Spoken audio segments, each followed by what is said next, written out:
Let's go ahead and start talking about Wrestle Kingdom. We started watching Wrestle Kingdom Night 1 during the last time we recorded the show. And you could probably, I believe in the SmackDown review, you could hear us randomly reacting to it. Yeah, someone on the YouTube timestamped it, and they're like, I wonder what James reacted to. Oh, it was when the dude came in the ring at the beginning. It was Ricky Choshu and the other guy. Yeah, it was Don King. Don King. You're Don like, Don King. Oh, shit. And he was in the ring. It was crazy. And it completely caught us off guard. We were taken aback. Yeah, so, Ricky Choshu came to the ring with like his kid? Was that Ricky Choshu's No, kid? he just fucking picked a random kid out of the crowd. Okay. Face Ricky Choshu with kid. It seemed very awkward. I think pick that kid right up. He said, "You go to the ring, sucker." I like this review though. I'm looking. It says, "And a baby in a tuxedo." Yeah, because no one ever figured that out. Like, who is this guy? That's why Ricky Choshu brought him to the ring. So he hit that Satsu. He got Tommy. He's He should have backhanded him.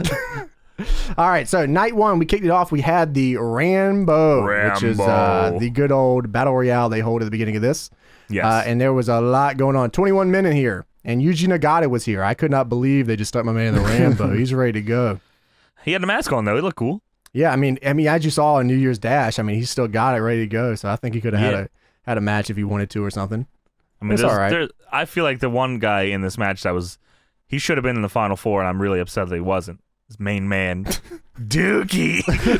I knew you would say that. That's my fucking guy, Dookie with the stick. Stick Dookie. Bro, Stick Dookie ain't got nothing on Stick Yoshihashi.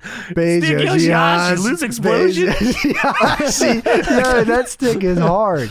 Yoshihashi? Wait, hold on. Yoshihashi's in base world Yoshihashi is OG base world. Have I never showed you that before? God. I swear I have. Anyways, listen, you send me a lot of stuff, and I try to forget most of it. I do send you a lot of things. So it was like a couple, at least 5 years ago, probably. Okay. Lil B posted a picture on Twitter of a picture of Yoshihashi, and it said, "Thank you, base guy." So he's OG. He's OG base world. Listen, I don't understand it. I'm trying to understand it. I don't already know is the issue. I'm trying to know. So ask Yoshihashi, lose explosion. He'll tell lose you explosion. That's my I'll God, never bro. understand what that meant. Yeah, well, Yoshihashi he's a base world. That's all you need to know because you already know. No. So anyways, we go through the Rambo a little bit. And actually, we caught a little bit of it. I didn't get to see all of this. But it really wasn't anything too special, at least from what I saw. So. I mean, it's just a bullshit pre-show battle royal, really. It's not, Yeah, they were going for, get them together for the King of Pro Wrestling trophy that's going to be on night 2, going to the Final Four. Also didn't have to happen either. Yo, that match was crazy. I can't wait to watch it. Night 1 of Wrestle Kingdom was like Raw. Night 2 was Warzone. Night 2 was crazy. They were going nuts. This is not true. I don't know what show y'all were watching, but I was fired you up are lying. every you can't night. Just lie to the viewers. I was fired up. All right, we'll talk about it. Okay. So one thing we'll get out of the way real quick is that there was a Jon Moxley video package on night 1. Yes. He's still the U.S. IWGP champion. And he said, "Kenta, I'm coming for you." So bitch. So anyways, in the Rambo at the beginning, Chase Owens, Bad Luck Fale, Bushi, and Toru Yano ended up going to the King of Pro Wrestling match on night 2. What a group. Yeah, I know. Yano's crazy. I love that dude. Fucking love Yano. I mean, I do love Yano. There's no one else I would want with that fucking trophy than this dude right here. So that was, I guess, technically the pre-show of Wrestle Kingdom. The very first upper card match of the night was Hiromu Takahashi versus El Phantasmo. Yes, it was. This was for the IWGP Junior Heavyweight title, by the way. Well, it was a single match to determine who would challenge for the title, I guess. I feel like I'm going to be kind of harsh on this because of how much I love Hiromu.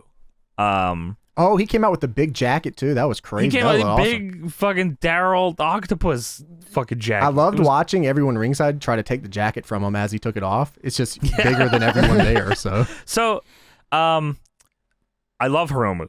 As I was saying, I was like, okay, Hiromu, Wrestle Kingdom, 2 nights he's wrestling. I'm pretty fired up about it. And then I learned that the 2 people he's wrestling are El Phantasmo and Ishimori. That's what the fuck, bro? I'm the same way with you. This match was like super not it for me. You don't like ELP? They did ELP. not. I could not pick ELP out of a lineup of white dudes. ELP looks exactly like my old CAW with long hair. Yeah, I was about to say he just looks like he looks like you. a default wrestler. Damn, dude, this did not hit the mark for me. There was some stuff I didn't think it did either. But I was like, this was not it. At one point, he did the Pee Wee Herman spot that Danhausen does, and I was like, oh, all right, cool. yeah, I know what you're talking about.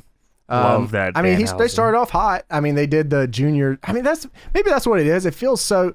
At least Hiromu goes outside the box with the junior stuff. Yeah. I feel like sometimes Phantasmo just kind of falls into that junior slot where he's like, all right, we're gonna start the match off and go real fast, and then I'm gonna go out and we're gonna do a flip to the outside. And yeah, I mean, and like this match also had ref bump number 1 whoosh, out of 10. I was about to say, dude, every match throughout both nights had a ref bump. I'm pretty sure. Yes. You could probably count which matches didn't more than you could count which ones did. Yeah. There was some sort of gimmick. like you said, like it did start. Like I feel like it wasn't until near the end that I was kind of like over it because I could tell it wasn't going to kick into that next gear that I would expect from a Hiromu match. It just kind of it was a faux Hiromu match, is what I thought. The Ishimori match was a lot better. Sure. I can, I'll give you that. Match. Yeah, we'll talk about that a little bit when we get to it. But the Ishimori match was a lot better. Like I said, this one's a little too on the nose junior for me, if that makes sense. It's not like they're both super talented, you know. Sure. I actually think Phantasmo. It's funny. Phantasmo actually got way more over with me by New Year Dash, and we'll talk about why that is so. But for now, in the context of just night one, yes, this really didn't hit the mark for me. I saw a lot of people enjoyed it, but yeah, it just wasn't my sort of gimmick here. I don't know. I don't like ELP at all. He was trying to do like I don't like me. I don't like me. I hate he was myself. trying to be too much like me, but he was trying to do Styles Clash and One Winged Angel and V Trigger. Was he? That's what I'm saying. Is that his gimmick? He's like Bullet Club leader, right?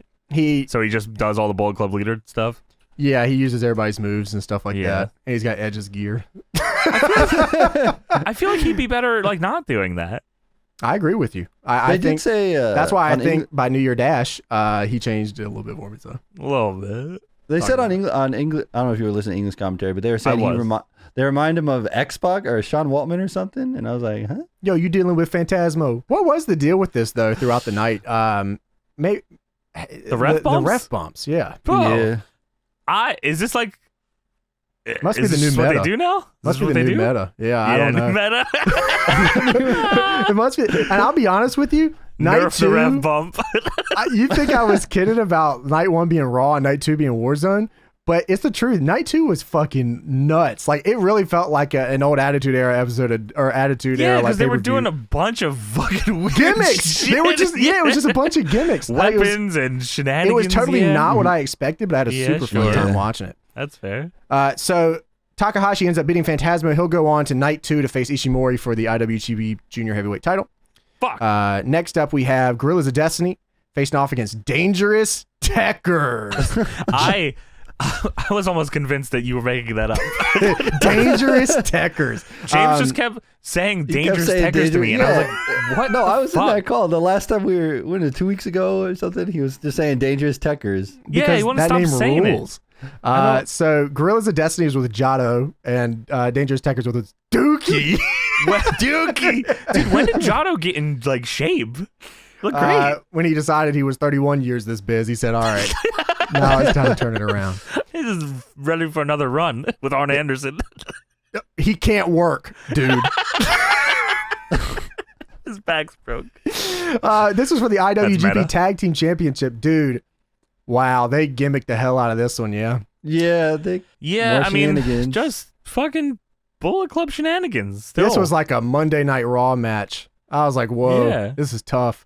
Jado beat up Dookie on the floor. Bro, Jado beat the fuck out of Dookie. Dude, I love it. I love that every single time that Jado gets near Dookie, he beats the shit out of him. Dookie doesn't even get to fight back. He doesn't get to do nothing. Smashing Dookie. That's the whole awesome.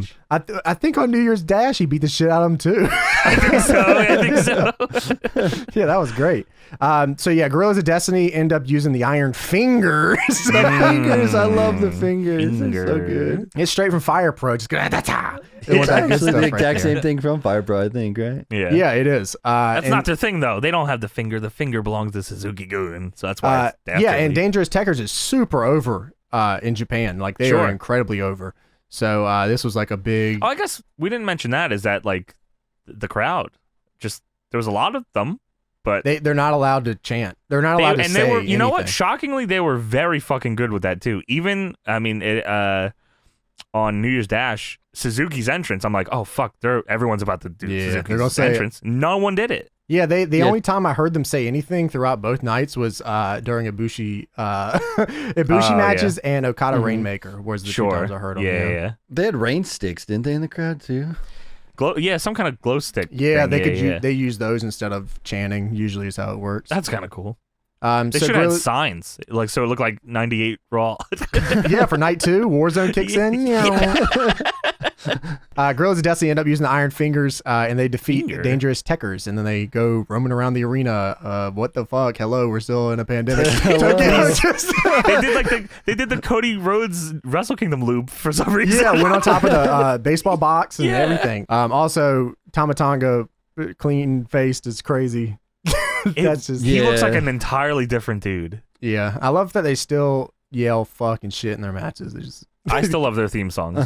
I'm buying Real Gorilla. The DMX theme. What? Should have. That's what Kento should come out with. Oh, speaking of Kento, we get to talk about his match next. Yes. So GOD are the new IWGP Tag Team Champions. And now we have the IWGP United States Championship, at least the challenge right certificate to face Jon Moxley, which we find out. It's Kenta, the current holder of the right certificate, facing off against Satoshi Kojima. And Tenzan's out there. Tenkozy. Lariat, bread. I like this match. I always like matches like this where Kojima comes out and has to fight a dude that's probably going to just kick him and slap him around. And Kojima this was old school feeling, man. I like this a lot. Like they were building that up to that lariat too, and it was good stuff. And Kojima was not holding back. At one point, Kojima lariats the briefcase, which was pretty good, and then he lariats Kenta in the face. Yeah, I mean, he really slung through. I mean, he's only shoot. I don't even think this is the only time I saw a lariat from Kojima. I think on New Year's Dash, he didn't even get to do one. So like, I don't think so either. I'm glad that they ended up doing it here. You know, don't give it every time. Then I'm glad he was able to give it here at least. Yeah. I mean, out of the guys like Tenkozy and Nagata and like kind of the old school dudes. Sure. Kojima and Nagata are still. They could do another run today, I would believe it. I mean, I can't even believe Kojima's upper body. I mean, he's absolutely insane. He's just like Kenta as a junior. Or at least that's... Oh, and Kojima looks much bigger than him. Dude, it wasn't even close. Kenta looked like a little child. Yeah. Like, it was nuts. But, like, and as I said, Kojima was laying it in, but he was also taking it. Like, at one point, he went for a lariat, and Kenta just slapped the dog shit out of him. Just fucking smacked him. Yeah, sometimes you get a little bit of that old school stuff. This had a ref bump too, right? It did. I'm pretty sure every match on this card did. I swear it was, There's ref shenanigans in the last match. Yeah, man. Yeah, literally almost every card. I don't think there was one. I can't think of any match off the top of my head. Even the King of Pro Wrestling match with Yano winning had a ref bump in it. So and the definitive. That's awesome. Yeah, it's Snoop Dogg. He ain't coming in the back. So Kenta ends up beating Kojima here in a match that was probably better than it probably had any right being. I didn't really know to expect from this. I just know I ended up liking it a lot. Kenta won with CM Punk's move. Oh yeah, and before the match was the Moxley promo where he said, "Oh, that's right. That's where the Moxley promo was. He's the boogeyman and he's coming to get you." That's what he said. He did say that. And he said, "I'm 30. I'm old." So Kenta ends up winning here. He'll have his match with Jon Moxley. Like I said, I don't know if they already taped it or not, or whatever the case may be, but I'm sure. Oh, you were saying tape the match. Mm-hmm. Okay, I thought you were talking about the Moxley promo. Yeah, I thought you were just talking about the promo. But no, I was talking about the match in general. That makes a lot more sense. Yes. Okay. Maybe you're right. So next up, we got Hiroshi Tanahashi facing off against Great Okan. Ooh, wow. So this is my first Great Okan experience. Yeah, me too. And I will say, I'm all in. This dude is out of his fucking mind. Based Okan? What the fuck is wrong with this dude? I'm pretty sure I wrote here. On my notes, I wrote, "What the fuck is Great Okan? He's got Tanahashi on his face." And then I wrote, "This dude is a weirdo. I like him." Dude, I wrote, "Who the fuck is Great Okan?" But I fucking love this dude. Great Okan does the claw. I saw that. He's cool, man. He brought out the fucking pants in this match too. He didn't have the little trunks. He had the little pants. That was awesome. So I didn't realize this was Tomoyuki Oka, which I remember his young boy matches. So I don't. Allegedly, he went to where did he go? Rev Pro, and he was like 46-0. He went to Britain to exterminate the British. He just squashed the whole territory. Great Khan. He said, "I'm ready." I fucking love this dude. What a weirdo. This match was is off the walls as you would expect this match to be. Tanahashi back in incredible shape. He looks great. He came out with the big jacket, big match Tanahashi. And he gave the kid a match too, which was dope. In the end, Tanahashi still beats him, but Great Khan looked incredible. I loved his claw, and I think that shit is dope. He's got the little fingers taped up. People think they're like it's a glove, but it's like individually taped fingers attached to the. I think Tanahashi also took like it was a suplex or a body slam on the stage too. I was like, damn, you don't even be doing that, bro. Yeah, Tanahashi, dude, he wrestled in the G1. He wrestled for like a year with a torn bicep. How do you even do that? Shit, what the hell? Like, I don't even know how you do that. Like, every year, I'm like, damn, Tanahashi's probably like done going hard soon, and then he just doesn't stop. You start thinking about wrestlers of a generation. Sure. Mm-hmm. I mean, how can you not at least have this guy at the top? You know what I mean? Oh yeah, hell yeah. Right. I just can't imagine you not do that. I mean, the near counts in this one were dope. I didn't know what to expect here. I like Great Khan, but I really didn't know what they were going to put up with Tanahashi. No. I expected Tanahashi to win just because it's Wrestle Kingdom and it's Tanahashi. If it was somewhere else, I feel like Great Khan probably would have won here. But yeah, with shenanigans, I'm sure. Yeah, there were shenanigans with in the this Empire. Yeah, Great Khan chair, got right? a chair. Yeah. Yeah. Fuck. Yeah. Tana got out of the way though, so it's all good. He knows better. Yeah, the high fly flow looked good here too, and he hit him with a second one, and that was it, man. Great Khan wasn't on the last Wrestle Kingdom, right? This was his first Wrestle Kingdom. Yes, this was his first. I will say I enjoyed this much more than Switchblade Jay White's Tanahashi Wrestle Kingdom match. Are you not a big Jay Whitehall fan? Honestly, I wasn't, but I agree. We'll get into it, but I actually really liked his fucking match. Yeah, I wasn't either. I kind of turned the page on him a little bit. Yeah.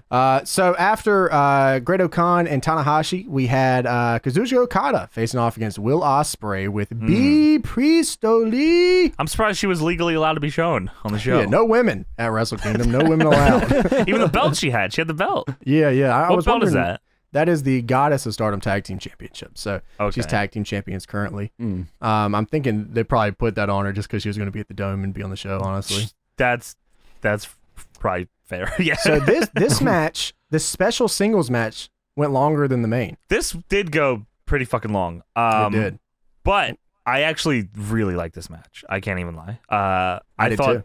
I thought the beginning was very goofy though, and I thought I was gonna hate it because of it. The video package they showed for Ospreay's entrance, where him sitting in front of the TV. He's sitting in front of a bunch of CRT TVs watching his. I guess on his last loss to Okada, maybe it was. And he picks up a baseball bat. He's angry. He picks up a baseball bat. He smashes. He's got a baseball bat. I want to reiterate. He has a baseball bat. He hits the TV screen with the baseball bat, and it somehow is still working. The TV is barely damaged, and he sits back down and starts watching it. How much of a pussy do you have to be not be able to shatter this fucking TV? Dude, CRTs are built different. I guess so. I guess so. But those bigger ones are crazy. I don't know, man. I don't think it should have kept working. Well, if you want to combine that with Ospreay having a move called Pip Pip Cheerio, then does he still do the Cheeky Nandos? He did do the Cheeky Nandos. Yes, he still does that move. He actually, you know what? In this match, which kind of was, I don't know if he did it in this match. Did he? What I'm saying at the beginning of the match, I guess maybe he just decided since he went heavyweight that he's not going to do any of his flips. Okay. And he kind of kept it to the mat. At least, did you not get that? That's what I felt watching this. Honestly, I guess I just didn't think of it because I haven't watched him wrestle in a while. So, I guess, he was. I guess I mean, from what I understand, he gained weight, 14 pounds to be exact. And yes, and I guess Cody he's saying that. Yeah, it is. Glad somebody caught that. And he gained 14 pounds and still does the Pip Pip Cheerio. I want to do a Brecky Gob shit in it. Yankashir. Drop. Oi, fucking Ospreay. So this match. But yeah, other this than match was the silliness, Will Ospreay sort of really like this. Sort of dialing it down a little bit. Okada's sort of been, I guess he's been playing the story of Okada money clipping everybody. Okay. The money clip. So the story is that the Rainmaker's gone, and now it's the age of the money clipper. That was my least favorite. Dude, what? That move sucks. Get clipped. Fuck that move, bro. No. That move... Every single time he put it in, it drained the energy out of the building. What are you talking about? It was a stunned silence. Like, oh my God, Ospreay got clipped. Why is he hugging his neck? Is what they're asking. Hey, if you shut up and let James talk, it'll be over soon. I promise. That's it, bro. First show, someone's getting clipped. No, that's not happening. Every time I see your bitch ass on commentary, I'm doing the money clip. I don't care. It won't do anything to me. It will not affect me at all. Well, Tony, you better say someone got clipped when I use that move, by the way. All right, I got you. Please money don't. Clip, baby. Ignore it. We'll talk about something else. You know, they did all the big high spots with the money clip. Then they did some like bullshit where you like suplexed him on a table. Oh, that suplex on the table was sick. Yeah, the suplex on the table is fucking. It was over crazy. the guardrail to the announce table onto the other one. It was scary. Yeah. It was honestly scary. I didn't know where they were going to go with it. Why are they so skinny? All of them. Yeah, I think that's just the way they just have the tables over there. They don't have any. They don't have gimmick Japanese tables. They're just tables. They don't have like bigger tables. Well, you know, everybody's smaller in Japan, so yeah, fair enough. So Okada is very big and should have not been going through this fucking table. Yeah, Ospreay really. I mean, it was well done, man. It scared the hell out of me at first, but yeah, they came through with it. It looked really good. It looked really, really good. I also I like that Ospreay brought Okada back into the ring instead of instead of just doing the typical Okada gets back in at 19, like Ospreay wanted to beat this motherfucker. And then he gets Okada back in the ring, and I don't know if this was like a fuck up and Okada was supposed to reverse this, or if Ospreay was just feeling different, but he hits this snap power bomb on him that looked so gross. I thought it actually fucked Okada up. Oh, yeah. No, I mean, you got it when you get late in matches like that, especially if you're gonna have a Wrestle Kingdom match. You just gotta fucking let them have it. You know, you just gotta go with it, and that was good. I think on English commentary they jumped the shark a little bit. Bared Agit. They said that he did the Rainmaker, but like the first time he didn't do the Rainmaker. He just did a clothesline. And the whole story of the match was that final Rainmaker, you know? Oh, it was when he got right back in the ring. I think Ospreay that was when Ospreay was getting in for the count, I think. I don't know what they'd said on Japanese commentary. I think Rocky called it, and they were like, and then Chris Charlton's trying to say, I don't think that was the full Rainmaker. It was not. So yeah, Ospreay ends up going for the Stormbreaker. Doesn't happen. Gets hit with the Tombstone, and then the Rainmaker. Yes, I wrote at the end of this match, the money clip sucks. Whatever, dude. Fucking Okada hits the fucking that's incredible fucking spinning tombstone, and then super hype money clip. Fuck you. Yeah. that was the big payoff. Yeah. No.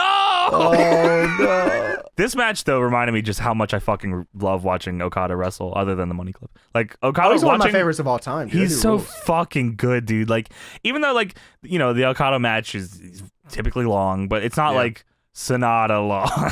You know what I mean? Like it's pretty fucking good. So this match was awesome.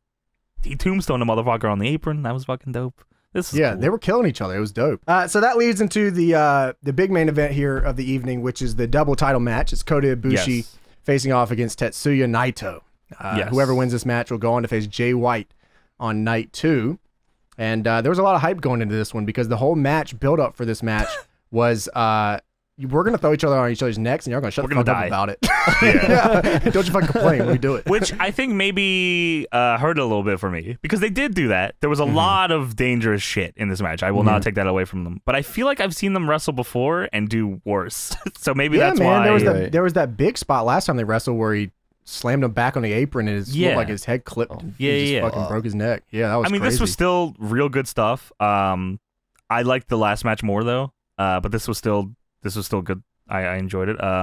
Fucking Ibushi got pretty early on in the match, got dumped on his head with a German on the ramp, which was I was God, like, all right, he took cool. that right. Yeah, I said, here we go, baby. I just yeah, knew but like, it, man.